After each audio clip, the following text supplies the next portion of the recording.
Јавноста беше сведок со вашето присуство и можевте сами да видите дека ова е клекнато на колена, комплетно уништено судство. Денеска председателот на Судскиот совет и Судскиот совет покажаа пред јавноста дека немаат намера да водат правен процес, туку водат политички процес. Суштината на одлагањето се состои во неколку моментуми. Тоа е целокупна една стратегија на бандитската власт, која што има намера да го држи во живот процесот кој што е врзан со најсуштествената тема во Македонија, е тоа кој го правел, како го правел прислушувањето во Македонија. Зошто сега се повлекува судија поротник и зошто сега се барат нови судии, па се купува време да обезбедат безбедносни сертификати.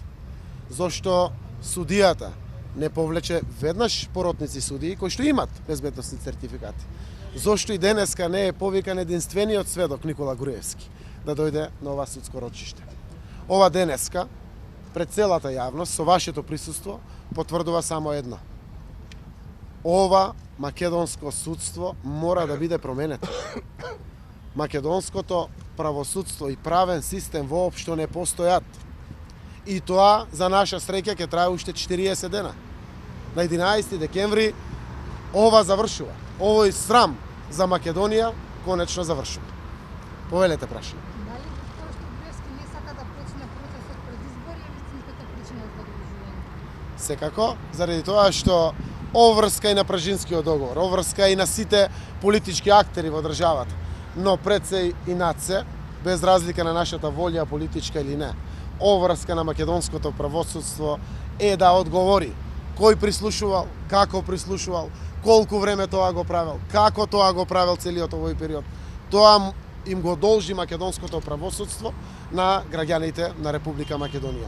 Смислата на преговарањето беше да се отвори овој важен моментум кој што беше суштина на ова катарза и на ова запрепастеност која што и македонската и целата светска јавност имаше можност да ја види во последните 2 години.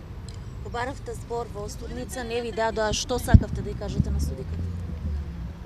Сакав отворено да ја прашам дали е свесна дека наместо правен процес води политички процес и дали е свесна за моментумот во кој што го става апла јавно во понизност комплетна македонското правосудство.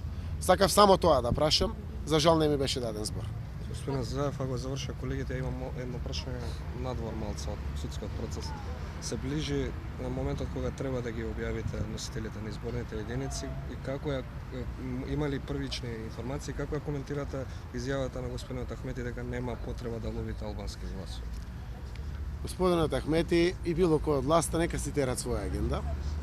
Ние нашите листи ќе ги истакнеме на 6 ноември, тоа е недела, кога Социјалдемократскиот сојуз закажа конгрес. Во тек се целодневни разговори со коалиционите партнери, но најмногу пред се посветуваме време на граѓаните кои што ќе бидат по заедничките листи кои што ќе ги објавиме на предстојните избори. Немам намера некои дополнителни детали да коментирам што тоа изјавил господинот Ахмети. Господин Заев, имавте можност со вашиот политички опонент, господинот Груевски, да се сретнете овде во Судницата на еден неутрален терен и целата јавност да има можност да ја чуе вистината поради која и се случи политичка криза во Македонија. Дали сметате дека одлагањето на денешното рочиште е баш во функција поранешниот премиер да биде оправдан заради неговото недоаѓање овде во кривичниот суд? Кога зборувам наместо правен процес, дека овде се води политички процес, токму тоа се прави. Се исполнува една политичка агенда, добро осмислена и добро замислена, која што секако представува политичка агенда на Никола Груевски и на врвот на ВМРО ДПМН. Дали ќе барате од вашиот адвокатски тим да поднесе некаква представка против ваквото одложување на судија? До кој треба да поднесе представка? Кој е тоа што ќе одлучува на представката? Ние продолжуваме вака со многу трпение и многу посветеност, но и љубов кон Македонија.